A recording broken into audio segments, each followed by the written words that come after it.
Each and every day we have the opportunity to demonstrate our commitment, to demonstrate our willingness to grow, to learn, to respond, to prepare, to help recover. The reason that I really appreciate the racially just competency is that there's an expectation for white folks that we understand the history of racism, and there's support in that work. And when we talk about system transformation, that typically anti-racism work has not been considered work for white people. And I think that by leading with race, the intersections of other identities, and how we help people understand that that doesn't mean that they're being left behind or that nobody cares about them.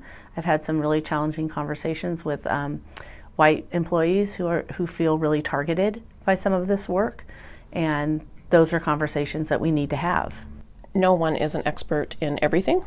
And so what I've tried to encourage people with the competencies is to look at it as there's some that you're probably going to be a shining star in, and others where there's going to be more room for improvement.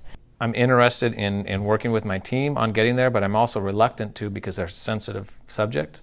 I'm a little bit scared to have some of those conversations with fear of offending or pushing too far and pushing someone away instead of kind of bringing the conversation in. What does a racially just competency or competent person look like? What behaviors do they have?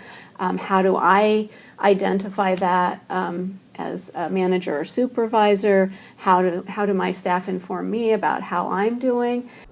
I try to look at this as who I am. And it's really hard to measure because we do have our own biases. We think we don't. I'm sure everyone, including me, thinks, oh, I'm perfect in terms of, oh, I don't have racial bias. But this is the one that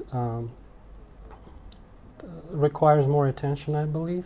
So if we're constantly learning, constantly seeking out new experience, new perspective, I think all of that, again, ties into promoting equity, being racially just, that I'm not looking at it just from who I am, how I think, but just consistently wanting to hear from others. What are other people thinking? What are they feeling?